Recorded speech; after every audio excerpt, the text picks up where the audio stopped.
প্রিয় ছাত্রছাত্রী, friendship educare চ্যানেলের পক্ষ থেকে সবাইকে স্বাগত জানিয়ে মাধ্যমিক মধ্যশিক্ষা পর্ষদের অন্তর্গত দশম শ্রেণীর রাসায়নিক গণনা চ্যাপ্টার সম্পর্কে আজকে আমি আলোচনা করব।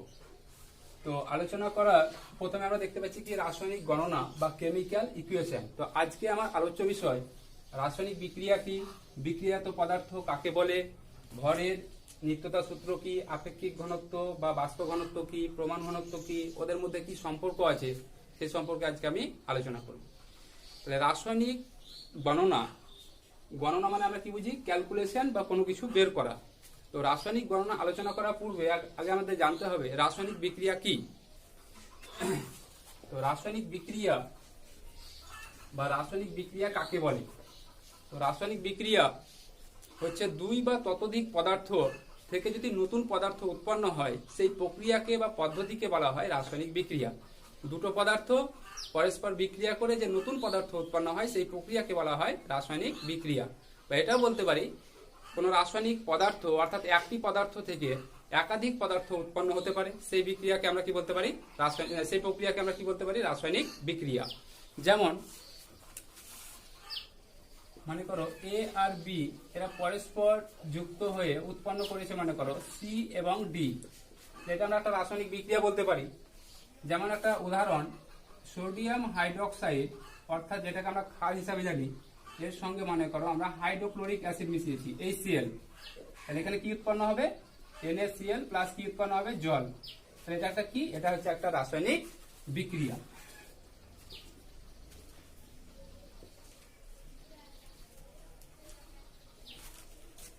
রাসায়নিক বিক্রিয়া কি বোঝা গেল? তাহলে দুটো পদার্থ পরস্পর যুক্ত হয়ে নতুন একটা পদার্থ বা নতুন ধর্ম বিশিষ্ট পদার্থ উৎপন্ন হয়, সেই পদ্ধতিকে বলা হয় রাসায়নিক বিক্রিয়া। সেরকম ক্যালসিয়াম কার্বনেট CO3 কে যদি 1000 ডিগ্রি সেলসিয়াস উষ্ণতায় উত্তপ্ত করা হয় তাহলে কি উৎপন্ন হবে, ক্যালসিয়াম অক্সাইড, আর উৎপন্ন হবে কি CO2। এটা হয়ে গেল কি রাসায়নিক বিক্রিয়া। তাহলে রাসায়নিক বিক্রিয়া কি বোঝা গেল? হ্যাঁ, এবার রাসায়নিক বিক্রিয়া থেকে আমরা কি কি তথ্য জানতে পারি বা রাসায়নিক বিক্রিয়া থেকে কি কি আমরা জানতে পারি? তাহলে 1 নম্বর জানতে পারি গুণগত তথ্য, 2 নম্বর কি জানতে পারি, পরিমাণগত তথ্য। পরিমাণগত তথ্য, তাহলে দুটো তথ্য জানতে পারি, একটা হচ্ছে গুণগত তথ্য আর একটা হচ্ছে কি পরিমাণগত তথ্য। যেমন N2 প্লাস H2 বিক্রিয়া করে কি উৎপন্ন করে, NH3 অর্থাৎ অ্যামোনিয়া উৎপন্ন করছে। তাহলে নাইট্রোজেনের সঙ্গে হাইড্রোজেন গ্যাস বিক্রিয়া করে কি উৎপন্ন করেছে, অ্যামোনিয়া। তাহলে এটা হচ্ছে আবার কি গুণগত তথ্য, অর্থাৎ নাইট্রোজেন এবং হাইড্রোজেন মিলে কি উৎপন্ন হয়েছে, অ্যামোনিয়া। এটা হচ্ছে কি গুণগত তথ্য। নিয়ে বিক্রিয়া করে কি উৎপন্ন হয়েছে, NH3 অর্থাৎ অ্যামোনিয়া গ্যাস উৎপন্ন হয়েছে। তাহলে গুণগত তথ্য কি বোঝা গেল, যে নাইট্রোজেনের সঙ্গে হাইড্রোজেন বিক্রিয়া করে অ্যামোনিয়া উৎপন্ন করছে, এটা হচ্ছে ওর কি গুণগত তথ্য। এরপরে কি পরিমাণগত তথ্য। তাহলে পরিমাণগত তথ্য জানার আগে আমাদেরকে রাসায়নিক সমীকরণ কি সেটা আমাকে জানতে হবে। তো রাসায়নিক সমীকরণ কি, আমরা রাসায়নিক সমীকরণ রাসায়নিক বিক্রিয়াকে রাসায়নিক সমীকরণে আমরা রূপান্তর করব, কিভাবে করব? তাহলে আমাদের উভয় দিকে অর্থাৎ এই দুটো কি বলা হয়, যারা রাসায়নিক বিক্রিয়া অংশগ্রহণ করে, এখানে যেমন নাইট্রোজেন এবং হাইড্রোজেন অংশগ্রহণ করেছে, এটাকে আমরা কি বলবো, বিক্রিয়ক পদার্থ বলবো, বিক্রিয়ক পদার্থ। আর রাসায়নিক বিক্রিয়ার ফলে যেটা উৎপন্ন হয়েছে তাদেরকে আমরা কি বলবো, বিক্রিয়াজাত পদার্থ, বিক্রিয়াজাত পদার্থ। তাহলে বোঝা গেল বিক্রিয়ক পদার্থ কাকে বলে। তাহলে রাসায়নিক বিক্রিয়া যারা অংশগ্রহণ করে তাদেরকে বলা হয় বিক্রিয়ক পদার্থ, আর রাসায়নিক বিক্রিয়ার ফলে যেটা উৎপন্ন হয় সেটাকে বলা হয় বিক্রিয়াজাত পদার্থ। এবার আমরা পরিমাণগত তথ্য, পরিমাণগত তথ্যটা আমরা নির্ণয় করব কিভাবে? তাহলে পরিমাণগত তথ্য নির্ণয় করার পূর্বে আমাকে কি করতে হবে, রাসায়নিক বিক্রিয়ার বিক্রিয়ক পদার্থ এবং বিক্রিয়াত পদার্থ উভয় দিকে পরমাণু সংখ্যাটা কি করতে হবে, সমান করতে হবে।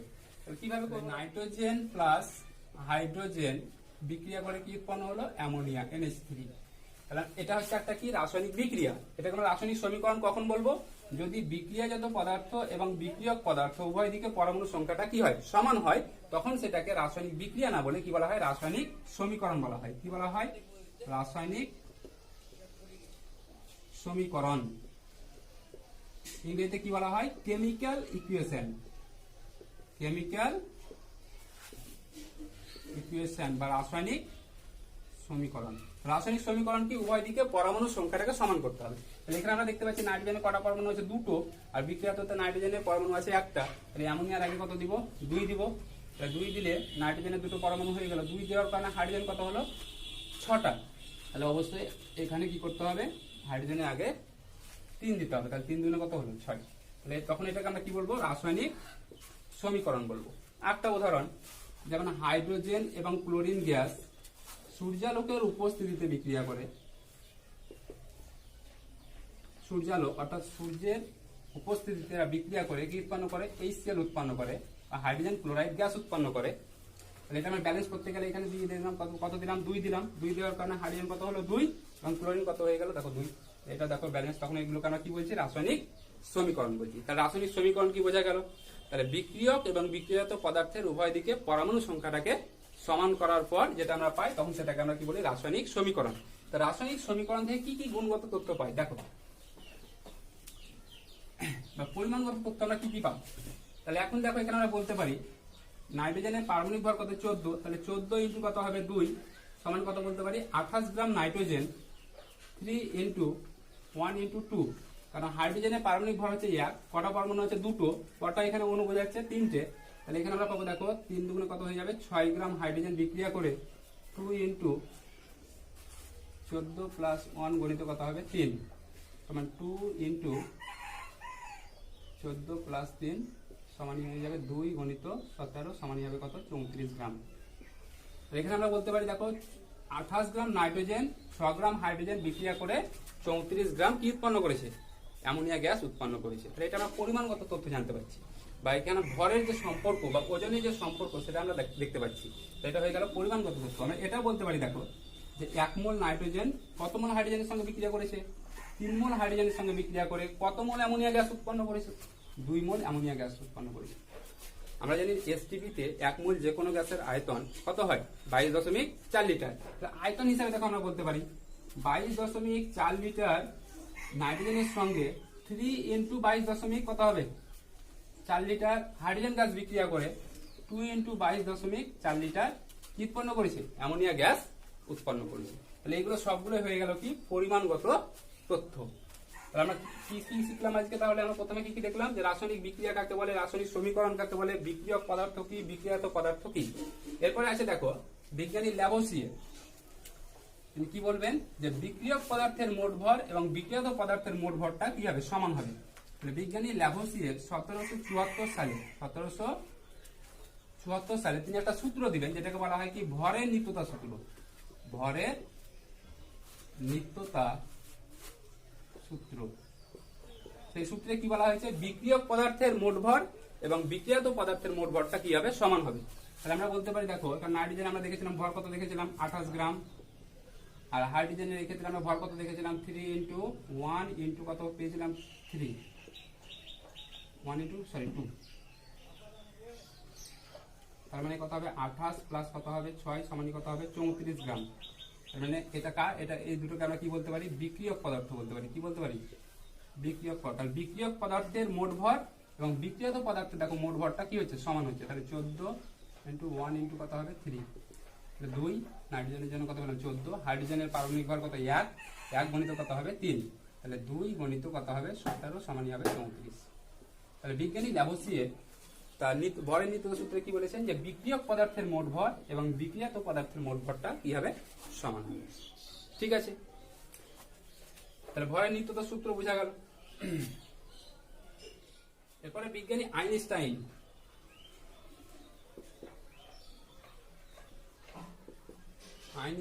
কি দেবে, আপেক্ষিকবাদ তথ্য।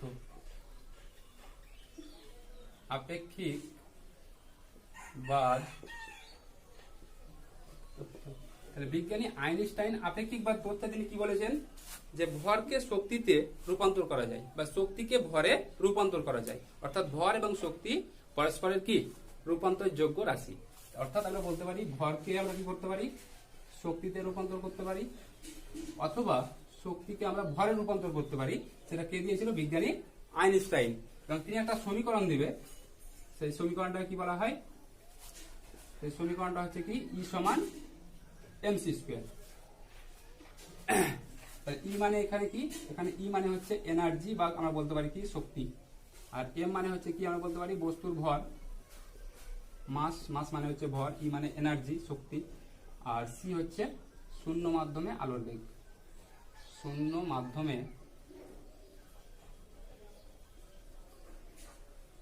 আলোর বেগ। তাহলে শূন্য মাধ্যমে আলোর বেগ কত ধরা হয়, 3 into 10 to the power 3 into 10 to the power কত হবে 8 মিটার পার কি সেকেন্ড, অর্থাৎ আলো 1 সেকেন্ডে 3 into 10 to the power 8 metre কি করতে পারে, পথ অতিক্রম করতে পারে। তাহলে ই সমান এমসি স্কয়ার, এটা হচ্ছে আইনস্টাইনের আপেক্ষিক বল তত্ত্ব। ঘনত্ব দুই ভাবে নির্ণয় করা হয়েছে, একটাকে বলা হয় কি পরম ঘনত্ব বা প্রমাণ ঘনত্ব, আর একটা হচ্ছে কি আপেক্ষিক ঘনত্ব বা বাষ্প ঘনত্ব বলা হয়। তা বাষ্প ঘনত্ব জিনিসটা কি আমরা দেখব। বাষ্প ঘনত্ব বা এটাকে বলা হয় রিলেটিভ ডেনসিটি।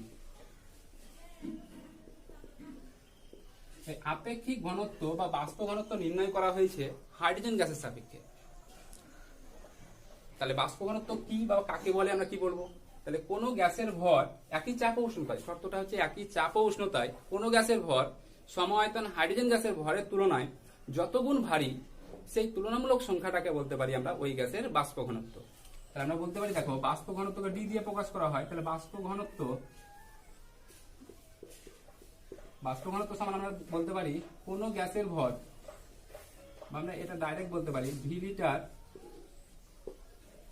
লিটার গ্যাসের ভর,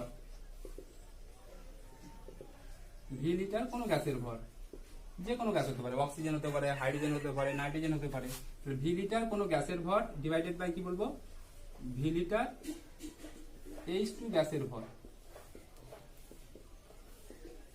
ঠিক আছে, তাহলে এই দুটো যে অনুপাত, তাহলে কোনো গ্যাসের ভর সমায়তন হাইড্রোজেন গ্যাসের ভরের তুলনায় যত গুণ ভারী সেই সংখ্যাটাকে আমরা কি বলতে পারি বাষ্প ঘনত্ব। তাহলে বাষ্প ঘনত্ব হচ্ছে একটা আমরা বলতে পারি একটা অনুপাত বলতে পারি, দুটো ভরের অনুপাত, সেই কারণে বাষ্প ঘনত্বের কিন্তু কোনো একক থাকে না। তাহলে বাষ্প ঘনত্ব কি বোঝা গেল, তাহলে বাষ্প ঘনত্ব ডি সমান আমরা বলতে পারি ভি লিটার কোনো গ্যাসের ভর divided by V litre hydrogen গ্যাসের ভর, অর্থাৎ সমায়তন হাইড্রোজেন গ্যাসের তুলনায় যত গুণ ভারী সেই তুলনামূলক সংখ্যাটাকে আমরা কি বলতে পারি বাষ্প ঘনত্ব। তাহলে বাষ্প ঘনত্ব আমরা বলতে পারি ভি লিটার কোনো গ্যাসের ভর divided by V litre hydrogen গ্যাসের ভর, এর কিন্তু কোনো একক থাকে না, বাষ্প ঘনত্বের কিন্তু কোনো একক থাকে না। তাহলে একটা একক বিহীন রাশি হচ্ছে কি বাষ্প ঘনত্ব। এরপর আছে দেখো প্রমাণ ঘনত্ব। প্রমাণ ঘনত্ব, তাহলে প্রমাণ ঘনত্ব জিনিসটা কি দেখো, তাহলে প্রমাণ ঘনত্বের আমরা যদি সংজ্ঞা বলি তাহলে কি বলবো, তাহলে আমরা বলতে পারি এখানে একটা শর্ত মনে রাখবা বাষ্প ঘনত্বের ক্ষেত্রে একই চাপ ও উষ্ণতায়, একই চাপ ও উষ্ণতায়, তার মানে চাপ এবং উষ্ণতার কিন্তু কোনো পরিবর্তন করা হচ্ছে না, তার মানে চাপ এবং উষ্ণতা এখানে স্থির। তাহলে একই চাপ ও উষ্ণতায় কোনো গ্যাসের ভর ডিভাইডেড বাই বলতে পারি আমরা সমআয়তন হাইড্রোজেন গ্যাসের ভরের অনুপাতকে আমরা বলতে পারি বাষ্প ঘনত্ব। এবার দেখো প্রমাণ ঘনত্ব আমরা কি বলবো, একই কন্ডিশন, তাহলে একই চাপ ও উষ্ণতায়, একই চাপ ও উষ্ণতায়, বা এটাকে আমরা কি বলতে পারি এসটিপি তে বলতে পারি। এসটিপি তে 1 লিটার যে কোনো গ্যাসের ভরকে, 1 লিটার যে কোনো গ্যাসের ভরকে প্রমাণ ঘনত্ব বলে, প্রমাণ ঘনত্ব বলে। তাহলে প্রমাণ ঘনত্ব কাকে বলে, তাহলে একই চাপ ও উষ্ণতায়, বা আমরা বলতে পারি এসটিপি তে। এখানে দেখো এসটিপি পুরো নামটা জেনে রাখবে, তাহলে এসটিপি হচ্ছে কি standard temperature and pressure, standard temperature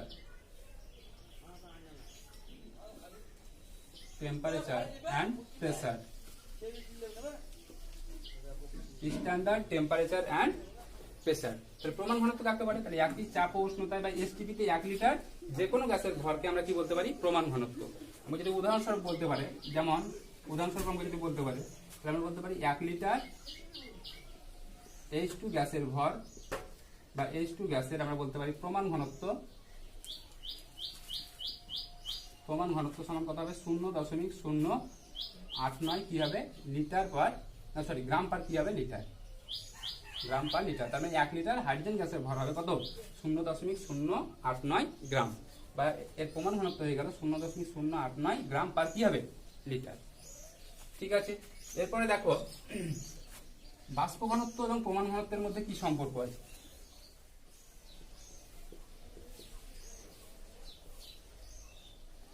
ও প্রমাণ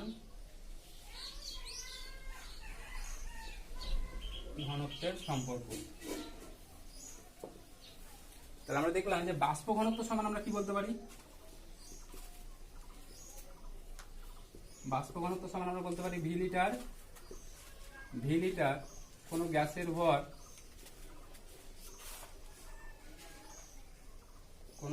ভর ডিভাইডেড বাই আমরা কি বলতে পারি ভি লিটার H2 গ্যাসের ভর। এটা আমরা আগেই আমরা দেখলাম যে বাষ্প ঘনত্ব যখন সংজ্ঞা পড়ি তখনই দেখলাম যে ভি লিটার কোনো গ্যাসের ভর ডিভাইডেড বাই আমরা কি বলতে পারি ভি লিটার H2 গ্যাসের ভর।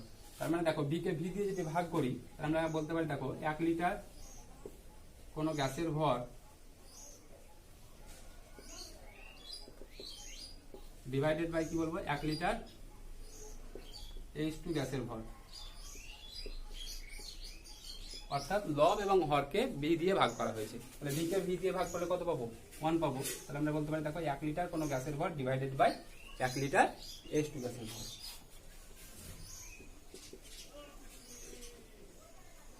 এখান থেকে আমরা বলতে পারি দেখো যে তাহলে বাষ্প ঘনত্ব 1 লিটার কোনো গ্যাসের ভরকে কি বলা হয়, শর্ত কি এখানে মনে রাখবে একই চাপ ও উষ্ণতায়। তার মানে চাপ ও উষ্ণতা স্থির, চাপ ও উষ্ণতা স্থির, শর্তটা অবশ্যই মনে রাখবে। তাহলে চাপ এবং উষ্ণতা কি রাখা হয়েছে স্থির। তাহলে বাষ্প ঘনত্ব সমান আমরা বলতে পারি 1 লিটার কোনো গ্যাসের ভরকে আমরা কি বলি প্রমাণ ঘনত্ব বলি।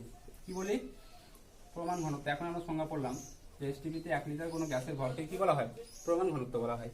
তাহলে 1 লিটার হাইড্রোজেন গ্যাসের ভরকে আমরা হাইড্রোজেন গ্যাসের ভরের মান আমরা এখন বললাম 0.089 কি হয় গ্রাম পার কি হয় লিটার প্রমাণ ঘনত্ব। 1 লিটার হাইড্রোজেন গ্যাসের ভরের মান কত হয় 0.089 গ্রাম।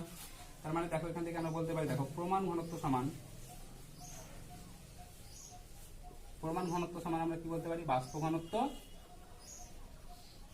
গণিত 0.089। তাহলে এটা হয়ে গেল কি সম্পর্ক। তাহলে বাষ্প ঘনত্ব এবং প্রমাণ ঘনত্বের মধ্যে সম্পর্ক। তাহলে প্রমাণ ঘনত্ব সমান আমরা কি বলবো বাষ্প ঘনত্ব ইন্টু 0.089। এটা হয়ে গেল বাষ্প ঘনত্ব এবং প্রমাণ ঘনত্বের মধ্যে সম্পর্ক। ঠিক আছে, এরপর আমরা দেখব বাষ্প ঘনত্বের সঙ্গে আণবিক ভর বা মলিকুলার ওয়েটের কি সম্পর্ক আছে সেই সম্পর্কে আমরা দেখব। ঠিক আছে, বাষ্প ঘনত্ব ও আণবিক ভরের সম্পর্ক।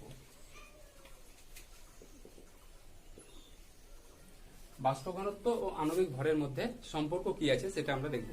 তাহলে আমরা সংজ্ঞা থেকে বলতে পারি যে বাষ্প ঘনত্ব এখনই পড়েছি আমরা যে বাষ্প ঘনত্ব ডি লিখতে পারি। বাষ্প ঘনত্ব সমান আমরা কি বলতে পারি ভি লিটার কোনো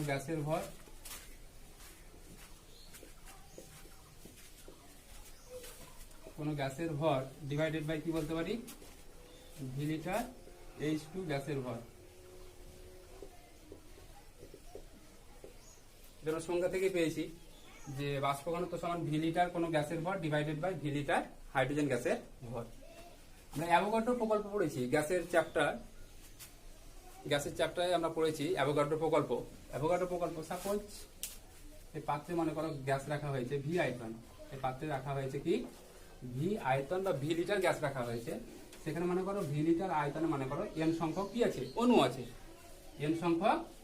আছে, ভি আয়তন গ্যাসে। তার মানে এটাও বলতে পারি দেখো ভি লিটারের জায়গায় আমরা বলতে পারি এন সংখ্যক কোনো গ্যাসের ভর ডিভাইডেড বাই আমরা বলতে পারি এন সংখ্যক হাইড্রোজেন গ্যাসের ভর অ্যাভোগাড্রো প্রকল্প অনুসারে। এখানে শর্তটা মনে রাখবা চাপ ও উষ্ণতা কি থাকবে স্থির, বা আমরা এটাকে বলতে পারি এসটিপি বলতে পারি বা স্ট্যান্ডার্ড টেম্পারেচার অ্যান্ড প্রেসার। তাহলে বাষ্প ঘনত্ব ডি সমান তাহলে আমরা এখানে বলতে পারি দেখো এন সংখ্যক গ্যাসের ভর ডিভাইডেড বাই কি বলতে পারি এন সংখ্যক H2 গ্যাসের ভর। n সংখ্যক কোন গ্যাসের ভর ডিভাইডেড বাই আমরা কি বলতে পারি n সংখ্যক H2 গ্যাসের ভর। তার মানে আমরা এটা বলতে পারি, দেখো বাষ্প ঘনত্ব ডি সমান আমরা বলতে পারি, দেখো n সংখ্যক গ্যাসের ভর, n সংখ্যক n কে n দিয়ে যদি ভাগ করি তাহলে আমরা বলতে পারি, দেখো একটি অণু গ্যাসের ভর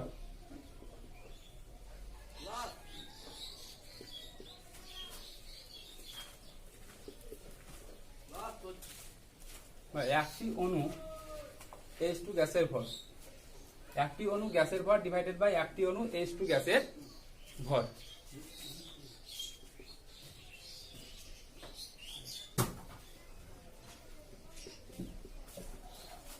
তাহলে এখানে আমরা দেখতে পাচ্ছি হাইড্রোজেনের একটা অণুর মধ্যে দুখানা কি আছে, হাইড্রোজেনের পরমাণু আছে। তাহলে আমরা এটা বলতে পারি, দেখো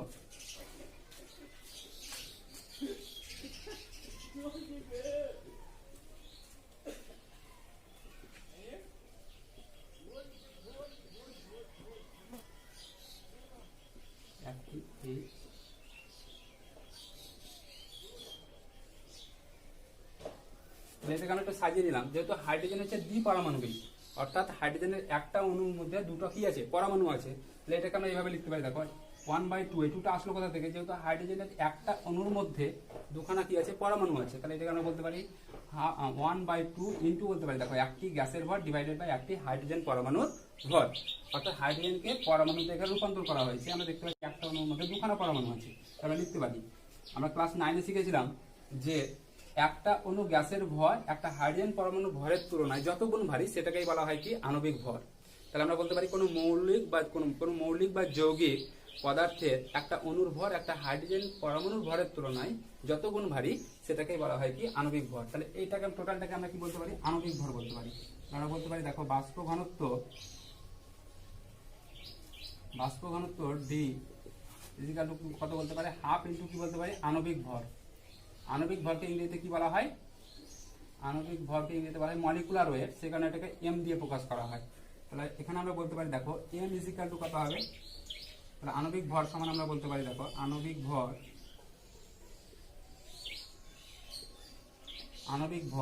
এম ইজিক্যাল টু কত বলবো, 2 ইন্টু কত হবে, ডি হবে। তাহলে 2 ইন্টু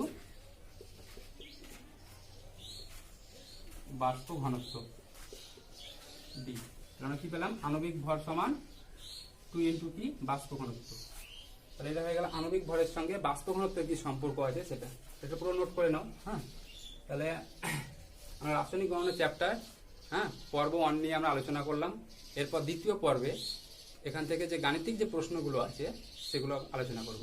তো মাধ্যমিকে এখানে তো টোটাল 4 নাম্বার আছে। 4 নাম্বারের মধ্যে 1 নাম্বারে একটা কি থাকবে, শর্ট থাকবে, আর 3 নাম্বারে একটা কি থাকবে, অঙ্ক থাকবে। ঠিক আছে, তো মাধ্যমিকের জন্য খুবই ইম্পর্টেন্ট চ্যাপ্টার। মানে এখান থেকে অঙ্ক মধ্যে খুব ঐকিক নিয়মে অঙ্কগুলো হয়, ইউনিটারি মেথড, অর্থাৎ সামান্য আমরা যেটা ক্লাস 5-6 যেগুলো শিখেছি ঐকিক নিয়ম, এতজন লোক এতদিনে কাজ করে, তাহলে এতটা কাজ করতে কতজন শ্রমিক লাগবে, এই টাইপের এক কথায় ঐকিক নিয়মে অঙ্কগুলো কি হবে।